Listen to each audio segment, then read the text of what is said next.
은퇴 후에 혈압약 2가지를 복용 중이던 70대 남성 A씨는 점심에 김 파래국수를 즐겨 먹으면서 또 도시락김을 간식으로 하루에 약 10봉씩 드셨습니다. 그랬더니 6개월 뒤에 혈중 TSH가 0.1로 떨어져서 갑상선 기능항진 진단을 받았고, 담당 내과에서 김 섭취를 주 2, 3회로 줄이도록 하자 약 3개월 만에 이 TSH가 정상 범위로 돌아왔습니다. 또 반대로 혈색소가 약 10 정도로 빈혈이 있었던 60대 여성 B씨는 식사마다 김을 2장씩 약 8주간 곁들였더니 다리 저림이 줄어들고 또 혈색소가 12 정도로 개선이 되었습니다. 철분의 흡수를 돕는 비타민C와 철분 자체가 동시에 작용한 덕분인데요. 이처럼 같은 김이라도 개인의 체질과 또 질환에 따라서 정반대의 결과를 불러올 수가 있기 때문에 편안한 변화인지 혹은 또 불편한 변화인지 우리 몸의 신호를 확인하면서 드시면 좋겠습니다. 혹시 그렇다면 김을 평생 드시지 말고 포기해야 하는 분들도 있을까요? 다음에 3가지 경우는 전문가 상담 없이 김을 너무 자주 드시면 좋지 않은데요. 첫 번째는 요오드 조영제 알레르기가 있는 분인데요. 조영제의 반응은 단순히 요오드 분자 단독 반응은 아니고 조영제의 구조물 때문이지만 실제 임상에서는 해조류의 섭취 후에 두드러기나 호흡곤란이 나타나는 사례가 보고가 되기 때문에 주의가 필요합니다. 그리고 두 번째는 일일 소금 제한이 약 4g 미만인 신부전 말기 환자인데요. 김 자체 나트륨은 높지 않아도 기름 또 소금 양념이 변수가 되기 때문에 불필요한 염분을 추가할 우려가 있습니다. 그리고 세 번째는 페닐 케톤요증 환자입니다. 김 단백질에 아미노산인 이 페닐알라닌이 많기 때문에 의사의 지시량을 초과하게 되면 뇌신경 쪽에 독성이 생길 수도 있습니다. 하지만 김은 이렇게 드시면 뼈가 아주 튼튼해지고 막힌 혈관이 뻥 뚫릴 수도 있습니다. 요즘 K푸드 인기를 한몸에 받고 있는 김의 숨은 영양과 또 위험성, 그리고 60대 이상 어른들께 꼭 맞는 섭취 방법을 한번 꼼꼼히 짚어드리도록 하겠습니다. 영상을 끝까지 보시면 김이 왜 바다의 불로초인지, 또 어떻게 하면 약이 될 수 있고 어떻게 하면 또 독이 될 수 있는지 머릿속에 확실하게 새겨지실 겁니다. 그럼 먼저 김을 한눈에 파악해 볼 텐데요. 김은 크게 재래김과 돌김, 또 파래김 3갈래로 나누는데요. 재래김은 육안으로 붉은기가 약간 돌고 향이 좀 순하며, 돌김은 파래가 섞여서 진녹색을 띠고 바삭함이 강하며, 파래김은 초록빛이 선명하면서 구웠을 때 풀향이 짙게 납니다. 3종류 모두 단백질과 미네랄이 풍부한 것은 같지만 미세하게 다른 향미가 있어서 입맛에 따라 골라 드시면 좋습니다. 다만 돌김과 파래김은 바다 바닥 가까이서 자라기에 중금속 농축이 재래김보다 살짝 높은 경향이 있습니다. 그래서 평소에 갑상선, 또 신장, 그리고 간이 약하신 분이라면 돌김, 파래김보다는 재래김 위주로 섭취하시는 편이 안전할 수 있습니다.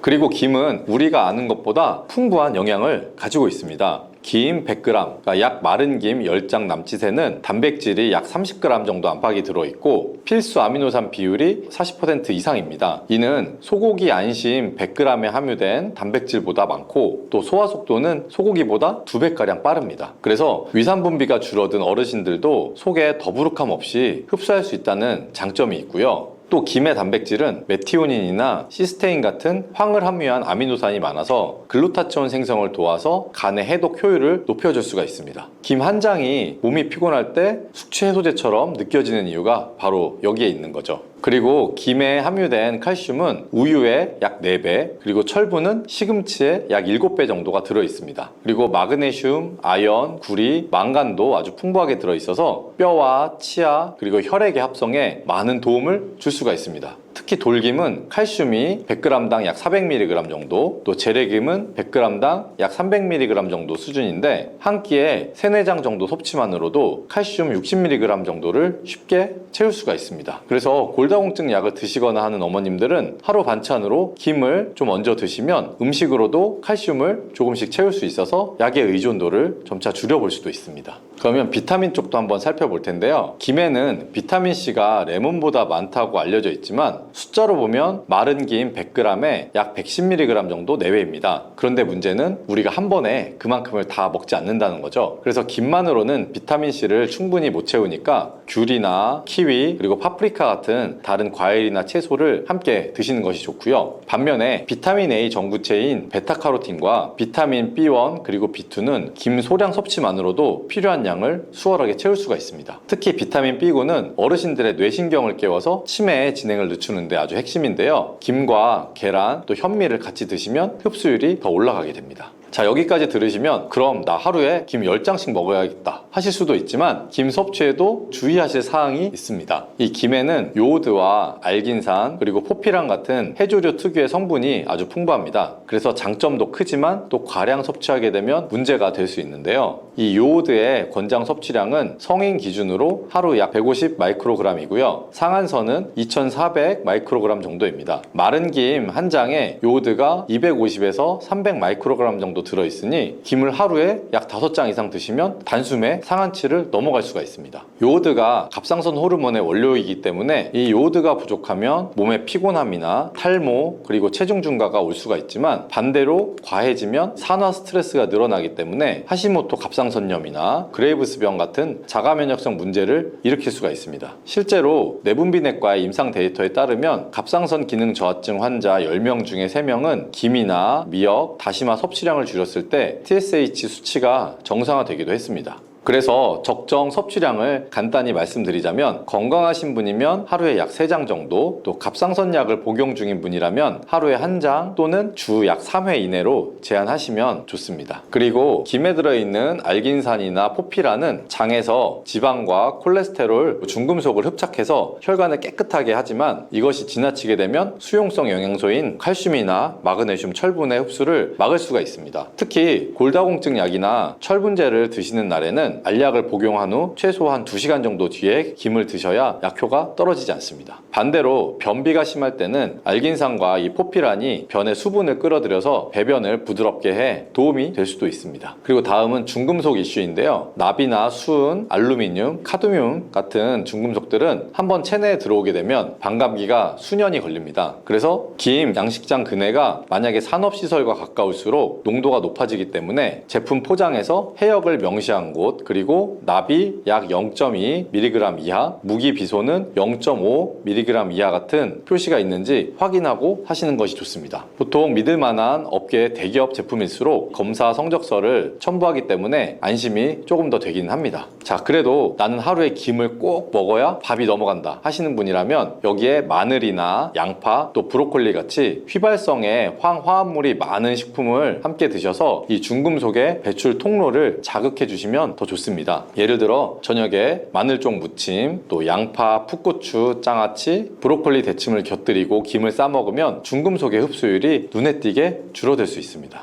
그럼 다음으로는 김과 상극인 음식을 알려드릴 텐데요. 첫 번째는 미역국에 꼬막 무침 반찬인데요. 여기에다 김을 드시면 요오드, 철분, 또 인이 융합되는 폭탄이 될 수 있어서 갑상선 그리고 신장에 부담을 줄 수가 있습니다. 그리고 조미김에 명란젓 같은 젓갈류를 함께 드시면 과량의 나트륨 함량 때문에 고혈압과 또 부정맥의 위험을 높일 수가 있으니 주의하시는 것이 좋고요. 그리고 세 번째로 김구이를 하실 때는 기름을 잘 사용하셔야 하는데요. 산패된 기름은 이 콜레스테롤을 급상승시키고 혈관에 악영향을 줄 수가 있습니다. 그럼 반대로 김과 찰떡궁합인 음식들도 있는데요. 첫 번째는 김과 계란 그리고 마늘을 함께 드시면 비타민 B12와 콜린, 셀레늄, 알긴산의 영향으로 기억력을 좋게 해주고 혈관을 깨끗하게 하는 2마리 토끼를 한꺼번에 잡을 수가 있습니다. 그리고 김에 들기름을 살짝 발라서 현미밥과 함께 드시면 지용성 성분인 베타카로틴 흡수량이 높아지고 혈당을 낮춰서 당뇨 예방에 탁월한 효과를 발휘합니다. 그리고 세 번째는 김과 들깨가루 된장국을 함께 드시면 칼슘, 마그네슘을 동시에 보충해서 뼈를 튼튼하게 할 수가 있고요. 나트륨 배출에도 도움을 주어서 혈압을 낮추는 데도 효과가 좋습니다. 그리고 네 번째는 김과 아보카도 샐러드를 함께 드시면 오메가9과 우리 몸의 항산화 성분인 폴리페놀 그리고 포피란을 아주 풍부하게 섭취할 수가 있어서 피부 보습에도 효과적이고요. 그리고 콜레스테롤 수치를 낮추는데 도움을 줄 수가 있습니다. 자, 그러면 조리법도 한번 자세히 알려드릴게요. 첫 번째, 김 기본 구이인데요. 마른 팬을 약 중약불로 한 30초 정도 예열한 다음에 김을 올리고 앞면을 4초 정도 또 뒤집어서 뒷면을 4초 정도만 살짝 쬐서 수분을 좀 날려준 뒤에 불을 끕니다. 만약에 팬 온도가 약 150도 이상 되면 비타민C 파괴가 시작될 수가 있기 때문에 짧게 구우시는 것이 좋습니다. 두 번째로 들기름을 코팅하는데요. 팬에서 내려서 약간 식힌 김에다가 들기름을 붓으로 얇게 바르고 가는 소금을 약 30cm 위에서 눈 내리듯이 뿌려서 골고루 묻히면 짠맛이 균일하게 생깁니다. 참기름보다 들기름이 리놀렌산이 높기 때문에 염증 완화에 더 효과가 좋습니다. 세 번째는 김치 김말이인데요. 묵은지 한 장을 물에 살짝 헹궈서 짠맛을 좀 덜고 여기에 김 위에다가 깔은 다음에 돌돌 말아서 팬에 뒤집어서 구워줍니다. 이 묵은지 안에 있는 유산균이 요오드의 흡수를 일부 억제해 줄 수가 있습니다. 그리고 네 번째는 김 계란전입니다. 김 2장을 겹쳐서 4 곱하기 6cm 정도로 자른 다음에 계란 2개, 다진 파, 다진 마늘에 소금 약간을 풀어서 김을 앞뒤로 적십니다. 팬에 기름을 아주 살짝만 두르고 약한 불에서 양면을 1분 정도씩만 부쳐주면 됩니다. 이렇게 드시면 한 조각당 단백질 약 4g, 칼슘 약 15mg 정도를 섭취할 수가 있습니다. 다섯 번째는 요리용 분말을 만드는 건데요. 색이 바랜 묵은 김은 마른 팬에서 다시 구운 뒤에 믹서로 갈아서 분말로 만들어 놓으면 이걸 냉동해 놨다가 나중에 볶음이나 죽, 또 된장찌개에 한 티스푼씩 넣으면 아주 음식의 풍미를 높일 수가 있습니다. 그럼 보관하는 방법도 알려드릴게요. 첫 번째로는 밀도가 높은 수분 제거제를 함께 보관하셔야 하는데요. 습기를 먹은 김은 곰팡이가 보이지 않아도 히스타민의 농도가 높아서 두드러기 위험을 발생시킬 수가 있습니다. 그리고 영하 18도씨의 냉동실에서 최대 1년간 보관이 가능한데요. 단 꺼냈다가 다시 넣으면 결로 현상 때문에 수분이 생겨서 필요한 만큼만 소분해서 쓰시는 것이 좋습니다. 그리고 개봉 후 약 48시간 내에 섭취하시는 게 좋은데요. 김은 공기에 닿으면 지질이 산패해서 특유의 과자 비린내가 날 수가 있습니다. 산패된 지질은 세포의 돌연변이를 일으켜서 암 발생 위험을 높일 수가 있습니다.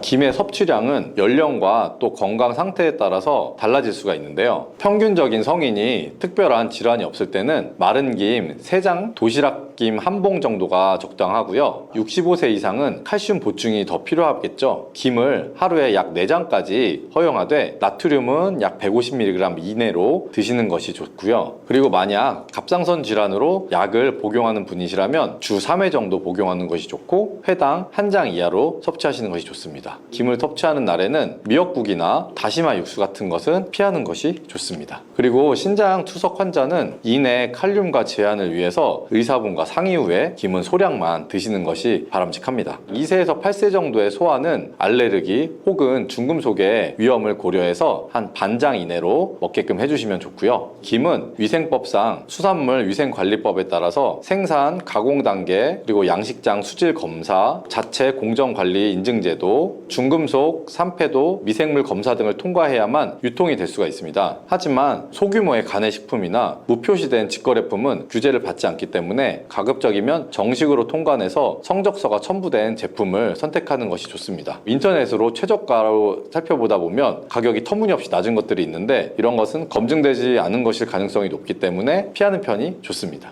우리가 늘 곁에 두고 먹으면서도 진가를 다 알지 못했던 착한 음식 감자 이야기를 풀어드리려고 합니다. 밥상에 자주 오르지만 그냥 배 채우는 탄수화물 아니야? 하고 지나치기 쉬웠죠. 사실 감자는 세계 4대 주식 작물로 꼽힐 만큼 아주 훌륭한 식량이면서도 이제껏 밝혀진 연구를 꼼꼼히 살펴보면 혈관부터 뼈, 근육, 피부, 장 건강까지 챙겨주는 팔방미인 식품입니다. 특히 60대 이후에는 근육이 해마다 1%씩 줄어들기 때문에 단백질과 미네랄 관리가 필수인데요. 감자는 이 부분에서도 큰 도움을 줍니다. 지금부터 감자의 숨은 효능, 제대로 맛과 영양을 살리는 조리법, 드실 때 꼭 기억해야 할 안전수칙, 그리고 함께 먹어야 더 좋은 식재료까지 모두 정리해 드릴 테니 메모지 꺼내 두시고 편안히 들어주세요. 먼저 감자 한 알에 어떤 영양이 들어있는지부터 살펴볼까요? 중간 크기 감자 한 개 약 150g에는 열량이 고작 110kcal 정도밖에 되지가 않습니다. 대신 수분이 80% 이상이라 갈증 해소에도 좋고 비타민C가 약 27mg이나 들어있어서 하루 필요량의 약 30%를 충당해줍니다. 비타민C는 열에 약하다는 말 많이 들어보셨죠? 감자 속에 있는 비타민C는 전분이 둘러싸서 보호막을 만들어주기 때문에 삶거나 찌워도 손실이 비교적 적습니다. 덕분에 피부와 잇몸, 혈관을 구성하는 콜라겐 합성을 도와서 주름이나 출혈, 또 잇몸 붓기를 예방해주고 철분 흡수를 도와서 빈혈 개선에도 힘을 보태줍니다. 감자 껍질과 감자 바로 밑에 과육에는 클로로겐산이라는 폴리페놀 항산화 물질이 아주 듬뿍 들어 있습니다. 이 성분은 세포 노화를 막아주고 몸속의 과산화지제를 줄여서 피부 탄력과 주름 관리, 또 심장질환 예방, 그리고 암세포 억제에도 긍정적인 역할을 한다고 알려져 있습니다. 콜레스테롤, 중성지방이 높은 분, 혈당이 들쑥날쑥한 분, 살이 잘 찌는 체질이신 분에게 아주 꼭 필요한 자연 항산화제가 되겠죠. 감자 한 개에는 바나나 한 개보다 많은 칼륨이 숨어 있는데요. 칼륨은 몸속의 나트륨을 밖으로 내보내서 혈압을 부드럽게 낮춰주고 다리 부종과 경련을 완화해줍니다. 자다가 종아리에 쥐가 자주 나는 분은 아침에 쪄서 껍질째 드신 감자 한 개가 아주 훌륭한 칼륨 보충제가 될 수 있습니다. 게다가 마그네슘도 하루 권장량의 약 10%가량이 들어있어서 근육 이완과 심장 박동 안정에도 한몫을 해주죠. 단백질 이야기도 빼놓을 수가 없는데요. 감자 100g의 단백질 함량은 약 2g 남짓이지만 질이 뛰어나다는데 그 의미가 있습니다. 네덜란드 연구에서 흡수율 그리고 아미노산의 균형을 따져서 100점을 넘으면 최고급 단백질이라 불렀었는데 달걀, 카제인과 함께 감자가 그 명단에 이름을 올렸습니다. 캐나다 연구도 감자 단백질을 섭취한 그룹이 근육 합성이 더 빨랐다는 결과를 내놓았죠. 날마다 달걀 한두 개와 껍질째 찐 감자 한두 개를 같이 드시면 동물성, 식물성 단백질을 균형 있게 받아서 근육이 빠지는 속도를 늦추고 힘찬 일상을 유지하실 수가 있습니다. 이쯤 되면 좋은 건 알겠는데 그럼 어떻게 먹어야 영양 손실을 줄일 수 있을까 궁금하실 텐데요. 감자를 조리할 때 효능 변화가 큰 영양소가 바로 클로로겐산입니다. 생감자 껍질 1g엔 1mg 정도 들어있는데 삶으면 0.6mg으로 줄어들고 찌면 오히려 1.6mm까지 늘어난다는 실험 결과가 있습니다. 이는 찌는 과정에서 효소의 활성이 살아나고 물에 녹아서 빠져나가지 않기 때문인데요. 반면에 구울 때는 약 200도씨 이상 고온을 오래 가해서 폴리페놀이 대부분 파괴가 되고 튀기면 기름과 열이 만나서 발암물질인 아크릴아마이드가 생길 수 있어서 피하는 것이 좋습니다. 결론은 그래서 간단합니다. 깨끗이 씻어서 껍질째 찐 감자가 영양 보존율 1등입니다. 찔 때는 찜통 뚜껑에 물방울이 다시 떨어져서 과육이 물러지지 않도록 면포를 한 겹 덮어주시면 식감이 훨씬 좋습니다. 그럼 생감자즙 이야기도 한번 해볼까요? 위궤양, 위염이 잦은 분은 공복에 생감자즙을 한 컵 마시면 위산과다로 인한 통증을 완화하는데 도움을 받을 수가 있습니다. 만드는 요령은 간단한데요. 깨끗이 씻어서 싹과 녹색의 껍질을 잘 도려낸 감자 반 개를 사과 조각 그리고 비트 조각과 함께 믹서에 넣고 물을 반 컵 정도를 부어서 곱게 갈아주시면 바로 완성이 됩니다. 다만 감자가 찬 성질이 강하기 때문에 배가 찬 분들이나 평소 장 트러블이 잦은 분은 한 번에 종이컵 절반 정도의 양만 드시고 따뜻한 물이나 여기에 생강차를 곁들이시면 속이 편안하실 겁니다. 감자는 글루텐이 없어서 밀가루 알레르기가 있는 분도 부담 없이 드실 수 있다는 장점이 있습니다. 대신 혈당 걱정이 있는 분은 양 조절이 중요한데요. 감자 자체의 혈당 지수는 밥보다는 약간 낮지만 익히는 방식이 이 당의 수치를 결정하게 됩니다. 구운 감자나 말랑하게 삶은 감자는 전분이 노화되지 않아서 혈당을 빨리 올릴 수가 있습니다. 껍질째 찐 뒤에 식혀서 먹으면 저항성 전분이 늘어나 혈당 상승이 완만해져서 당뇨가 있으신 분이라면 찐 뒤에 식혔다가 다시 살짝 데워 먹기 방법을 권합니다. 감자만 단독으로 많이 먹으면 탄수화물 과잉이 될 수 있기 때문에 여기에 삶은 달걀, 그릭 요거트, 삶은 콩과 한 접시에 담아서 단백질과 식이섬유를 함께 챙기시면 혈당 관리에도 훨씬 유리합니다. 이제 감자 먹을 때 주의사항도 짚고 넘어가 봐야겠죠. 감자의 싹과 녹색 부분에는 솔라닌이라는 독성 알칼로이드가 들어있습니다. 열을 가해도 쉽게 분해되지가 않아서 이걸 드시게 되면 메스꺼움, 설사, 두통이 생길 수가 있기 때문에 반드시 도려내고 드셔야 합니다. 겉이 주름지고 물렁한 감자, 흠집이 깊거나 곰팡이가 핀 감자, 그리고 빛에 노출이 돼서 군데군데 초록빛이 도는 감자는 과감하게 버리시길 권합니다. 만성 신장질환으로 칼륨 제한을 받으시는 분은 한 번에 작은 감자 반 개 정도만 드시고 드시기 전에 물에 얇게 썰어서 약 30분 이상 담가 칼륨을 일부 빼내는 방법도 기억해 두시면 좋습니다. 감자와 궁합이 맞는 음식도 여러 가지인데요. 앞서 말씀드린 달걀과의 궁합은 근육과 뼈 건강에 최고이고 김치, 된장, 청국장처럼 발효된 짠 음식을 곁들이면 칼륨이 나트륨 배출을 도와주기 때문에 짠맛의 부담을 낮출 수가 있습니다. 오븐 대신에 에어프라이어에 껍질째 반으로 썬 감자와 양파, 버섯을 넣고 180도에서 10분 정도만 돌려도 소금에 절인 듯한 감칠맛이 살아나는데 여기에 마늘, 파슬리, 올리브유를 살짝 뿌려주시면 혈관 보호 효과가 배가 됩니다. 찐 감자를 으깨서 요구르트 대신에 무지방 그릭 요거트, 아보카도와 함께 섞으면 마요네즈 없이도 아주 고소한 감자 샐러드를 즐길 수가 있으니 콜레스테롤 걱정이 있는 분도 안심하고 드실 수가 있겠습니다. 그리고 식사 타이밍도 중요한데요. 아침에 식욕이 없을 때 밥 대신 껍질째 찐 감자 두세 조각과 삶은 달걀, 견과류 한 줌, 따뜻한 두유 한 컵을 드시면 포만감이 오래 가기 때문에 점심에 과식하는 것을 막아줄 수가 있습니다. 저녁에는 감자를 너무 늦게 많이 드시면 칼륨, 수분 때문에 밤새 소변이 잦아질 수가 있어서 오후 6시 이전에 드시는 것이 좋고, 그 이후에는 양파나 버섯, 브로콜리 같은 가벼운 채소로 마무리하시는 편이 좋습니다. 혹시 치아가 약해서 딱딱한 껍질이 부담스러우신가요?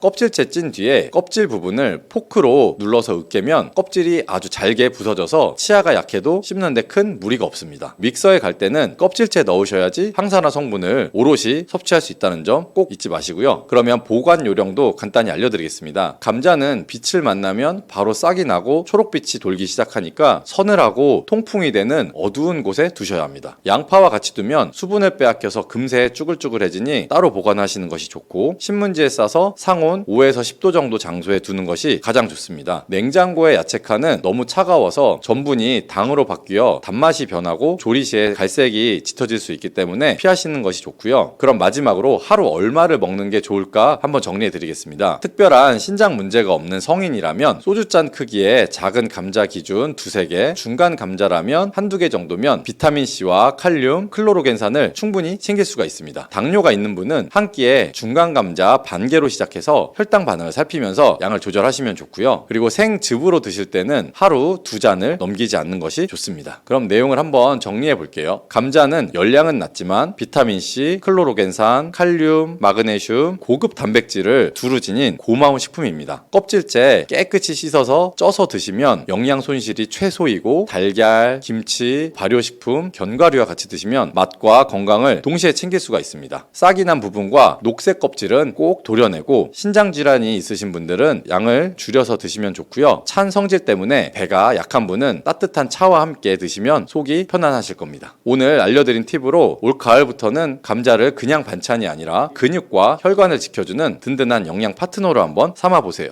물컹하고 보랏빛이라 손이 잘 안 간다는 이유로 밥상에서 자주 밀려났지만, 알고 보면 혈관이나 눈이나 뇌, 장, 피부까지 두루 챙겨주는 보석 같은 채소인 가지에 대한 모든 것을 알려드릴게요. 제철만 되면 일본에서만 한 해 6만 kg을 사갈 정도로 인기인데, 정작 우리나라는 1인당 연간 약 100g도 안 된다고 하니 참 안타까운 노릇이죠. 가지가 몸속에서 해내는 놀라운 일들이랑 건강하게 드시는 법 함께 곁들이면 힘을 2배로 키워주는 식재료, 주의해야 할 부작용, 그리고 맛, 영양을 살려서 오래 두고 먹을 수 있는 이 보관 요령까지 한번 영상 끝까지 한번 시청해보세요. 먼저 한번 효능부터 살펴볼까요? 가지가 자주색 옷을 입은 까닭은 이 안토시아닌이라는 천연 색소 덕분이에요. 양파나 포도에도 들어있지만 가지 껍질에는 특히 이 나수닌이라는 안토시아닌이 가득해요. 나수닌은 혈관벽에 달라붙은 산화 콜레스테롤을 녹여내고 과도한 철분이 세포를 녹쓰는 것을 막아서 혈관노화 염증을 동시에 잡아주는 성분이에요. 고기를 자주 드시는 분이나 중성지방이 높다는 검진 결과를 받으신 분께 가지가 권장되는 이유죠. 실제 국내 대학 연구에서 8주 동안 매일 가지 약 150g을 섭취하게 했더니 나쁜 콜레스테롤이 평균 약 18%, 중성지방이 약 18% 감소했고, 혈압도 수축기 이완기 모두 약 5 정도 내려갔다고 해요. 두 번째 장점은 강력한 항산화 항암 작용이에요. 가지 껍질뿐 아니라 속살에서도 클로로겐산이라는 폴리페놀이 풍부하죠. 이 성분은 자유라디칼이라는 이 노화 촉진 물질을 제거하고 발암 물질이 세포 유전자를 변형시키는 것을 막아줘요. 일본 농림성 식품연구소가 가지, 시금치, 브로콜리의 발암물질 억제력을 비교했더니 가지가 80% 이상 억제율로 1위를 차지했대요. 위암, 대장암 유방암과 같은 이 소화기관과 호르몬 영향을 받는 암 모두에서 보호 효과가 확인됐대요. 세 번째는 눈 보호예요. 안토시아닌은 망막에 있는 로놉신이라는 단백질이 재생될 때 꼭 필요한 조효소 같은 구실을 해요. 로놉신은 빛 자극을 전기신호로 바꾸는 스위치인데, 나이가 들면 재생 속도가 떨어져서 밝은 데 나왔다가 한참 동안 눈이 부시죠. 가지를 꾸준히 드시면 로놉신 합성이 빨라져 야맹증과 황반변성 위험이 낮아지죠. 더불어 속살에 든 베타카로틴도 시력 보존에 힘을 보탤 수가 있겠죠. 네 번째는 장과 간을 동시에 달리는 해독작용이에요. 가지 100g에는 약 3g, 고구마보다 또 많은 식이섬유가 들어있어서 장내 유익균의 먹이가 되고 변비를 풀어줄 수가 있죠. 특히 스펀지 같은 조직이 용해성, 불용성 섬유를 골고루 품고 있어서 배변은 부드럽게 하고 독소 배출은 시원하게 도와요. 공복에 가지찜과 미지근한 물 한 컵을 곁들이면 묽은 변이 잘 흘러나온다는 후기도 많아요. 또 클로로겐산이 지방을 녹이고 담즙 흐름을 촉진해서 통해서 지방간이나 담즙 정체 개선에도 도움을 줄 수가 있겠죠. 다섯 번째는 염증이나 통증 완화죠. 가지 꼭지와 꽃받침에는 이 스코폴레틴이랑 스코파론이라는 특이 성분이 들어있어서 구내염이나 치주염, 인후통 같은 점막 염증을 진정시키고 신경성 두통, 근육 경련을 완화해요. 민간에서는 잘 말린 꼭지를 달여서 그 물로 각을 해서 입냄새와 잇몸 붓기를 다스렸는데 현대 연구에서도 항균이나 항염 효과가 입증이 됐죠. 여섯 번째는 체중이나 혈당 관리죠. 가지 속 식이섬유 폴리페놀은 탄수화물 소화를 지연시켜서 혈당이 급격히 오르내리는 이 혈당 스파이크 현상을 막아줘요. 같은 이유로 인슐린 민감도가 높아져서 복부지방 축적도 줄어들죠. 클로로겐산은 간에서 당을 새로 만드는 과정을 억제하고 베타카로틴은 지방 연소를 도와서 다이어트나 지방간 내장 지방 문제를 해결해서 시너지를 내요. 일곱 번째는 뇌 건강이에요. 나순인과 마그네슘, 비타민 B6 그리고 엽산은 뇌 세포막을 유연하게 하고 신경 전달 물질 합성을 돕고 치매를 부르는 이 베타 아밀로이드 찌꺼기가 쌓이는 것을 억제하죠. 65세 이상 노인 약 120명을 대상으로 한 시험도 있는데 여기서는 가지에 들기름을 함께 드신 분은 12주 정도 뒤에는 단기 기억이나 언어 기억 검사에서 대조군보다 약 25% 높은 점수를 기록했대요. 여덟 번째는 피부나 모발 건강이죠. 가지 껍질에는 안토시아닌과 루페올은 여드름의균을 증식을 억제하고 피지 분비를 조절할 수가 있죠. 베타카로틴과 비타민 C나 E는 이 진피층의 콜라겐을 보호해서 잔주름을 늦추고 두피 혈류를 개선해서 탈모 예방에도 보탬이 될 수가 있어요. 이렇게 좋은 가지 어떻게 드셔야 효과를 100% 살릴까요? 핵심은 찐다, 들기름을 곁들인다, 삶은 물은 버리지 않는다. 이 세 가지예요. 상명대학교 연구팀이 가지 약 100g을 물에 삶고 전자레인지에 돌리고 찜기에 쪘을 때 이 항산화 성분 변화를 비교했어요. 생가지는 클로로겐산 약 271mg이었는데 물에 삶자 25mg로 뚝 떨어졌어요. 전자레인지는 6분 후에 225mg, 14분 후에 120mg까지 감소했는데 반면 찜기에 12분 쪘더니 375mg로 오히려 늘었어요. 수용성 안토시아닌이 수분만큼 빠져나오지 않고 세포벽이 부드럽게 풀리면서 추출률이 높아진 덕분이죠. 그러니 가지는 손질해서 찜기에 6분에서 12분이 표준 조리법이에요. 꼭지를 버리지 않는 것도 팁이에요. 가지 요리를 할 때 덜어낸 꼭지를 깨끗이 씻어서 햇볕이나 건조기에 말려두었다가 한 주먹 정도를 물 500ml에 넣고 약 15분 정도 달여서 보랏빛이 되는 연한 차로 만들면 천연 구강 세정대가 돼요. 식혔다가 약간의 소금을 타서 각을 하면 잇몸이나 입안 염증이 가라앉고 입냄새가 또 줄어들죠. 차는 냉장 보관해서 하루 안에 드시는 게 좋고요. 가지에 들기름을 더하면 영양 흡수가 2배로 또 좋아져요. 베타카로틴이나 비타민 E 같은 지용성 성분이 들기름 지방과 섞여서 흡수율이 높아지고 들기름 오메가3가 가지의 항산화력을 강화해서 혈관 보호 효과가 배가 되죠. 방법은 간단해요. 찐 가지를 살짝 식힌 뒤에 들기름 한 숟갈, 간장, 식초를 다진 마늘, 깨소금을 약간 섞어서 무치면 돼요. 혹은 김치찌개, 된장찌개를 완성한 뒤에 불을 끄고 잘게 썬 찐 가지와 들기름 한 숟갈을 넣어서 약 1, 2분 정도 뜸들여도 풍미가 훨씬 부드러워지죠. 가지를 더 맛있고 건강하게 만드는 궁합 좋은 음식 3가지를 소개해 드릴게요. 첫 번째는 브로콜리랑 시금치, 케일 같은 녹황색 채소예요. 루테인이나 지아잔틴, 비타민 K가 풍부해서 안토시아닌과 함께 눈 혈관을 이중 보호하죠. 두 번째는 들깨우드, 아몬드 같은 견과류, 불포화 지방이 베타카로틴 흡수를 돕고 단백질이 추가돼서 이 포만감이 오래 갈 수가 있죠. 세 번째는 토마토, 레몬, 파프리카처럼 비타민 C가 많은 재료예요. 비타민 C가 안토시아닌의 산화를 늦춰서 색과 향, 항산화 효과가 오래 갈 수가 있어요. 반대로 피해야 할 음식도 있죠. 지나치게 짜거나 달고 설탕, 소금, 이 MSG가 많은 가공 양념이나 튀김, 삼겹살처럼 포화지방이 많은 음식은 가지의 혈관 청소를 떨어뜨리고 지방 흡수를 오히려 늘려요. 섭취할 때 주의점도 꼭 기억해 주세요. 첫 번째 가지는 찬 성질이에요. 손발이 늘 차고 설사나 복통이 잦으신 분들은 하루 약 150g 이내 찬물 대신 따뜻한 차와 함께 드시는 게 좋고, 두 번째는 생가지를 주스로 갈아 드시는 분이 가끔 있는데 절대 피해야 돼요. 배 아프게 하는 이 솔라닌이 생가지는 개당 약 10mg 이상 들어있어서 위경련이나 현기증을 부를 수가 있어요. 열을 충분히 가하면 대부분 분해되니까 익혀 드시는 것이 안전하겠죠. 세 번째는 항히스타민제를 복용 중이시거나 히스타민 과민증이나 아토피가 심한 분은 가지 속 히스타민이 오히려 증상을 악화시킬 수가 있어서 소량으로 반응을 확인한 뒤 섭취량을 늘리시는 게 좋아요. 네 번째는 만성 신부전으로 칼륨을 제한해 드시고 계신 분은 가지의 칼륨이 혈중 농도를 높일 수가 있어서 50에서 70g 이하로 줄이거나 의료진과 상의해서 드시는 게 좋겠죠. 보관은 싱싱할수록 맛있다 원칙을 지키면 어렵지 않아요. 가지는 수분이 94% 정도 돼서 금세 숨이 죽고 껍질이 쭈글쭈글해지죠. 장을 보신 날 바로 조리하시기 가장 좋고, 남길 때는 키친타올로 물기를 닦아서 신문지나 종이봉투에 싸서 냉장고 야채칸에 눕혀둬요. 껍질이 까맣게 변하거나 씨가 갈색으로 비칠 만큼 오래 두면 안토시아닌과 비타민 C가 절반 이상으로 줄어들어요. 데쳐서 지퍼백에 넣어서 냉동하면 3개월까지도 거뜬한데 해동 없이 그대로 찜통에 2, 3분만 다시 쪄내면 처음과 큰 차이 없이 촉촉하게 드실 수가 있겠죠. 가지는 안토시아닌이나 클로로겐산이나 알리신이나 베타카로틴, 식이섬유 같은 귀한 성분을 한 몸에 담아서 혈관 청소, 혈압, 혈당 안정, 눈보호, 장해독, 항암, 피부, 관절 염증 많죠. 다이어트에 부성 개선까지 이런 걸 책임지는 이 만능 보랏빛 약초예요. 효과를 극대화하려면 껍질째 쪄서 들기름이랑 비타민 C 풍부한 채소랑 함께 드시고 꼭지는 버리지 말고 말려서 각을 차려 한번 활용해 보세요. 단 생가지는 금물이고 몸이 차신 분은 신장질환, 항히스타민 복용자는 섭취량을 조절해야 되고 보랏빛이 선명한 단단한 가지를 사서 바로 조리하거나 신문지에 싸서 냉장 보관, 남은 건 데쳐서 냉동하시면 돼요. 이렇게만 해도 가지의 맛과 영양 성분이 오래가요. 이제는 가지가 물컹해져서 싫다는 기억을 잠시 접어두시고 반찬으로 찐 가지 들기름 무침 한 접시부터 시작해보시면 어떨까요? 혈관이 맑아지고 눈이 덜 피로해지면서 아침마다 화장실에 가서 시원해지는 변화를 느끼실 거예요.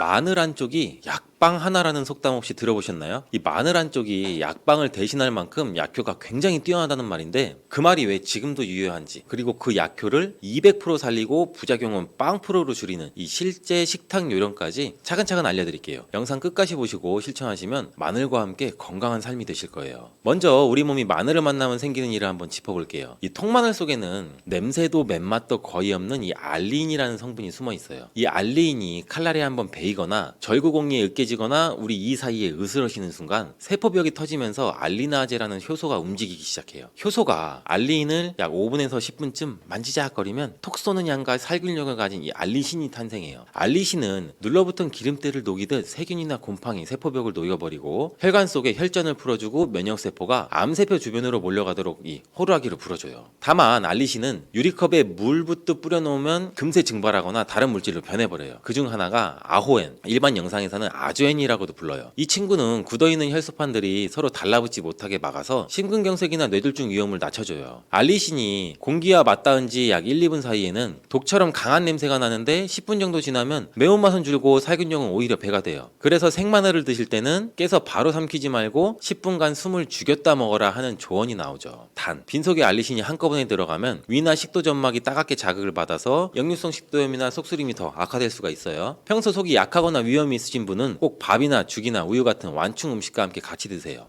익힌 마늘 이야기도 빼놓을 수가 없죠. 60도씨를 넘어가면 알리신은 대부분 사라지고 대신 S알릴시스테인이라는 물질이 점점 늘어나요. 이 물질은 간에서 해독효소, 즉 글루타치온 S 전이효소를 빵빵하게 만들어서 발암물질을 묶어서 내보내는 힘이 생겨요. 국내 농촌진흥청 시험 결과 통마늘을 121도 압력솥에서 약 60분 썼더니 S알릴시스테인 함량이 생마늘의 18배까지 치솟았대요. 이 과정을 오래 천천히 진행하면 표면이 갈색을 넘어서 검은색으로 변해 흑마늘이 되는데 폴리페놀이나 플라보노이드가 7배에서 약 15배 늘어서 항산화력과 간 해독력은 좋아지지만 단맛이 강해지고 당화 체존 산물이 살짝 증가한다고 해요. 당뇨 비만이 있으신 분들은 흑마늘을 간식 삼아서 하루 2-3쪽 정도만 드시는 선에서 멈추는 것이 안전하겠죠. 생으로 먹느냐 익혀 먹느냐가 큰 줄기라면 어떻게 잘라드느냐는 가지 역할이죠. 통째로 삼키면 위산이 껍질을 뚫지 못해 알리신이 거의 안 만들어지고 반으로 자르면 속까지 공기가 스며들어서 알리신과 아오엔이 풍부해지죠. 김장할 때도 마늘을 통으로 넣는 것보다 잘게 다져 넣으면 잡내 제거뿐 아니라 유산균 발효 속도가 약 30% 빨라진다는 연구도 있어요. 반대로 삼계탕이나 통삼겹 구울 때 통마늘을 넣고 오래 익히면 알리신을 줄지만 S알릴시스테인이나 아오엔 그리고 열에 강한 미네랄이나 황성분은 그대로 남아있어서 혈압 관리에는 오히려 도움이 된다는 거예요. 그럼 하루 섭취량은 어렵게 계산할 필요가 없겠죠. 생마늘 기준으로 손가락 이 2마디 길이가 약 3g, 이게 한쪽이죠. 평소 약을 안 드시고 속이 편한 분은 하루 2쪽까지, 위험이 있거나 와파린이나 아스피린 계열의 그 혈전 용해제를 드시는 분들은 하루 한쪽 이하로 잡으시면 되고, 가루나 캡슐은 물 없이 훅 삼키면 식도에 눌러붙어서 오히려 염증을 일으킬 수가 있으니 반드시 미지근한 물 200ml 이상과 함께 드시는 게 좋겠죠. 이제 실전에 도움이 되는 4가지 응용 레시피를 한번 알려드릴게요. 우선 이 체한 것처럼 더부룩하고 허리까지 당길 때는 마늘 우유 1컵이 도움이 돼요. 마늘 2쪽을 팬으로 썬 뒤 10분 숨을 돌린 다음 우유 200ml와 함께 약불로 5분 끓여주세요. 뜨거울 때 꿀 반 티스푼을 풀면 알리신과 우유의 티아민이 결합해서 알리티아민이 만들어졌고 근육 속에 젖산을 빼주고 속쓰림 없이 몸을 데워줘요. 당뇨나 고중성지방증이 있으시면 꿀을 한번 생략하세요. 두 번째, 손발이 저리고 피검사에 중성지방 숫자가 높으신 분은 마늘 올리브유 절임이 좋아요. 식초를 한 방울 탄 끓는 물에 마늘을 30초만 데쳐서 매운 기름을 누그러뜨린 뒤에 키친타올로 물기를 빼고 통후추 몇 알과 함께 병에 담아요. 여기에 올리브유를 마늘이 완전히 잠기도록 붓고 냉장고에서 하루 숙성하면 피떡을 녹이는 아오엔과 지중해식 불포의 지방이 합쳐져서 혈관 청소부가 되죠. 하루 두세 쪽을 반찬 삼아 드시거나 절임류 한 숟가락을 샐러드 드레싱으로 쓰면 고혈압이나 동맥경화 예방에도 도움이 돼요. 세 번째는 겨울만 되면 감기 기관지염이 반복되는 분들을 위한 마늘 대추차예요. 편마늘 한쪽, 대추 3알, 생강 2편을 500ml 물에 15분 끓이면 알리신과 생강 진저롤, 대추 사포닌이 만나서 점막에 있는 면역력을 올려줘요. 여기에 들깨가루 한 숟갈을 마지막에 풀면 오메가3가 알리신 흡수를 돕고 입안 냄새도 오히려 잡아줄 수가 있겠죠. 네 번째는 간 해독과 항암을 노리는 분께 추천드리는 이 흑마늘밥이에요. 현미 한 컵이랑 흑마늘 2쪽 그리고 강낭콩 한 숟가락을 전기밥솥 현미 모드로 지으면 S알리시스테인과 식이섬유 그리고 갱글리오사이드가 동시에 들어와서 변비와 간독수를 해결해줘요. 이 밥은 당질이 조금 높은 편이라서 공깃밥 약 3분의 2 그릇 분량만 드시고 반찬은 채소 위주로 간단히 맞추면 혈당도 급격히 오르지 않겠죠. 이쯤에서 마늘이 이렇게 좋은데 혹시 독이 되는 경우는 없을까 하는 걱정도 생기실 텐데 지금 바로 주의해야 될 4가지 상황을 정리해 드릴게요. 첫 번째는 와파린 같이 혈액을 묽게 하는 약을 드시는 분들은 마늘 5쪽만 드셔도 약효가 2배로 강해질 수가 있고 멍이나 잇몸 출혈이 생길 수가 있어요. 그래서 담당 주치의 상의에서 하루 한쪽 이하로 제한하시는 게 좋고, 두 번째 수술 예정일이 2주 안쪽으로 다가오신 분들은 지혈이 지연될 수 있으니 잠시 중단하시는 게 좋고, 세 번째 위 12지장 역류성 식도염 등이 있을 때는 생마늘은 피하고 데친 마늘을 잘게 썰어서 밥에 무쳐야 덜 자극적이겠죠. 네 번째 열이 많고 얼굴이 자주 달아오르는 실혈 체질이면은 마늘이나 꿀 조합처럼 성질이 뜨거운 음식은 편두통이나 불면을 부를 수가 있어요. 이때는 꿀 대신 요구르트나 마늘 대신 부추, 엽채류로 바꿔 드셔보세요. 마늘과 상극인 음식으로는 또 첫 번째는 고농축 설탕 시럽. 이러한 같은 뜨거운 성질이 충돌해서 오히려 속이 쓰리고 혈당이 급상승해요. 두 번째는 보거 껍질 같은 고단백이나 고히스타민 식품과 같이 드시게 되면 드물게 알러지 반응이 심해질 수가 있으니 주의하시고, 세 번째는 술, 특히 소주 한 과량으로 만나면 오히려 간세포가 이 과상한 스트레스를 받아서 다음날 두통이나 설사 증상이 길어져요. 반대로 마늘과 손잡으면 약발이 2배가 되는 조합도 있어요. 올리브유처럼 지용성 비타민 E가 풍부한 식품은 알리신이 지닌 불안전성을 잡아줄 수 있어서 오히려 항산화력이 오래가요. 우유나 현미처럼 티아민, 그 비타민 B1이죠. 이게 들어있는 식품은 알리신과 만나서 알리티아민으로 변해서 근육통이나 피로회복에 또 잘 듣죠. 마지막으로 들기름이나 아마시유 한 작은 술은 마늘송 황화합물이 몸 안에서 이 염증성 프로스타길란딘이 만들어지는 경로를 차단할 때 꼭 필요로 하는 보조인자를 공급을 해줘요. 그래서 아침 공복에 흑마늘 한쪽을 꿀꺽 삼키기보다는 현미밥 위에 잘게 썬 마늘볶음 한 숟갈, 그 위에 들기름 살짝, 이런 식으로 드시면 오히려 시너지 효과가 나겠죠. 오랫동안 한방에서 마늘은 대산이라고 불리면서 기생충이나 식중독, 위궤양, 냉증 치료에 쓰였어요. 하지만 예부터 이 뿌리 식물은 성질이 강하니 지나치면 독이라고 했죠. 오늘 기억하실 핵심은 단 4가지예요. 첫 번째, 마늘은 자르고 10분 뒤에 먹으면 알리신이 극대화된다. 두 번째, 한꺼번에 많이 먹기보다 하루 한두 쪽, 약과 병행 시에는 한쪽 이하가 안전하다. 셋째, 익히면 알리신은 줄어도 S알리시스테인 폴리페놀은 늘어나니 피로와 체질에 따라 생익힘을 조절한다. 네 번째, 올리브유, 우유, 현미, 들기름과 함께 드시면 흡수율이 2배로 뛴다. 이 4가지만 지키시면 값비싼 건강보조제 없이도 매일 식탁에서 혈관을 청소하고 면역력을 끌어올리는 이 천연 항생제와 같은 효과를 얻으실 수가 있겠죠.